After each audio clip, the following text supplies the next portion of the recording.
આપનું સ્વાગત છે। વડોદરાના દશામા તળાવ પાસે ગુજરાત હાઉસિંગ બોર્ડ દ્વારા બનાવવામાં આવી રહેલ દિવાલનો સ્થાનિકોએ કર્યો વિરોધ।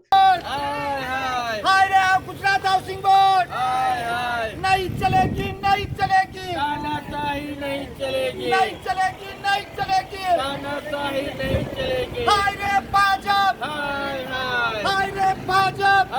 દશામા તળાવ પાસે ગુજરાત હાઉસિંગ બોર્ડ દ્વારા દિવાલ બનાવવામાં આવી રહી છે, તેને લઈને સ્થાનિકો દ્વારા વિરોધ કરવામાં આવ્યો। 400 થી વધારે હાઉસિંગ બોર્ડના મકાનો ત્યાં આવેલા છે। જો આ દિવાલ બનાવવામાં આવે તો વરસાદી પાણી પણ અટકી જશે અને લોકોના ઘરોમાં પાણી ભરાઈ જશે। ત્યારે સ્થાનિકોએ ઉગ્ર વિરોધ કરી ગુજરાત હાઉસિંગ બોર્ડ વિરુદ્ધ સૂત્રોચ્ચાર કર્યા હતા અને આમ આદમી પાર્ટીના આગેવાન વિરેન રામી દ્વારા સ્થાનિકોને સાથે રાખીને ખાડામાં ઉતરીને વિરોધ કરાયો હતો। ગુજરાત હાઉસિંગ બોર્ડ અને ભાજપની હાય હાય બોલાવી હતી। વડોદરા મહાનગરપાલિકાના પશ્ચિમ વિસ્તારની જો વાત કરવામાં આવે તો પશ્ચિમ વિસ્તારની અંદર દશામાના મંદિર પાસે ગુજરાત હાઉસિંગ બોર્ડ દ્વારા અત્યારે દિવાલ બનાવવાની કામગીરી ચાલી રહી છે અને જે દિવાલ બનાવી રહ્યા છે એની બરાબર નીચે પાણીની લાઈન જાય છે, વરસાદી કાંસ જાય છે, ગેસની પણ લાઈન જાય છે।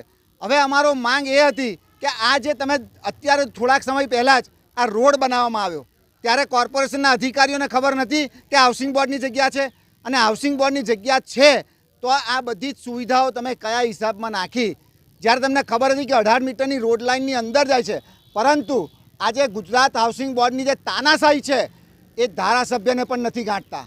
ધારાસભ્યએ પણ આ બાબતની જ્યારે રજૂઆત કરી ત્યારે ધારાસભ્યને પણ મને લાગે છે કે એમનું પણ નથી ઉપજ્યું। એટલે મારી સ્પષ્ટ માંગ છે કે આજે અમે જન આંદોલન પર નીકળ્યા છે। આજે અહીંની તમામ જનતાને પણ અમે વિનંતી કરીએ છીએ કે આજે ગોરવા ગામનું જે પાણી છે એ સમગ્ર પાણી અહીંયાથી દશામાના મંદિરની અંદર જાય, દશામાના તળાવમાં જાય અને દશામાના તળાવથી પછી એ ગોત્રી તળાવમાં જતું હોય છે। પરંતુ અત્યારે જો આ દિવાલ કરવામાં આવશે તો અહીંના લગભગ 8 થી 10 હજાર જેટલા મકાનોની અંદર આ વરસાદી પાણી ઘૂસી જશે અને એની સમગ્ર જવાબદારી એ ગુજરાત હાઉસિંગ બોર્ડ અને વડોદરા મહાનગરપાલિકાની રહેશે એવી અમારી સ્પષ્ટ માંગ છે।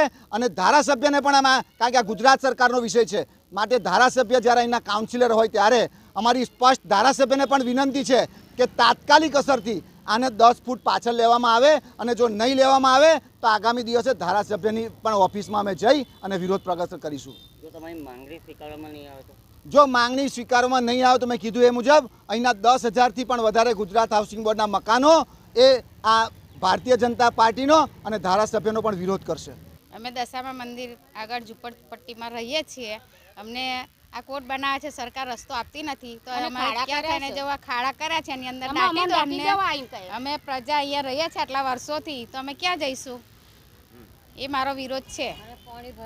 અને પાણી અમારે ત્યાં ગઈ સાલે ઝૂંપડપટ્ટીમાં પાણી ભરાઈ ગયું હતું, આ સાલ તમે અહીંયા કોર્ટ મારો છો તો અમે પાણી ક્યાં જશે? આખા ગોરવાનું પાણી અમારા દશામા મંદિરના તળાવમાં આવે છે તો પછી આ પાણી ક્યાં જશે અને ઝૂંપડામાં પહેરી જશે તો અમને કોણ સરકાર કેવી રીતે મદદ કરશે? 108 જ્યારે અમારે બીમાર થઈ જઈશું, કદાચ છોકરાને પ્રોબ્લેમ થશે તો 108 બી કેવી રીતે આવશે? અમે મરી જઈશું તો અમારા કોર્ટની પાછળ અમારી જીવતી લાશો દાટવાની છે અહીંયા। અમે એનો વિરોધ કરીએ છીએ અત્યારે। કઈ રીતના વિરોધ કરવામાં આવ્યો? અમને રસ્તો આપો અને અમારે 108 આવે એટલો રસ્તો આપો અમને અને થોડો જગ્યા આવવા જવા માટે અમારી માટે કાઢો। આ કોર્ટ સદંતર અમારી રીતે બંધ ના હોવો જોઈએ। ગીતાબેન દિલીપભાઈ જાદવ।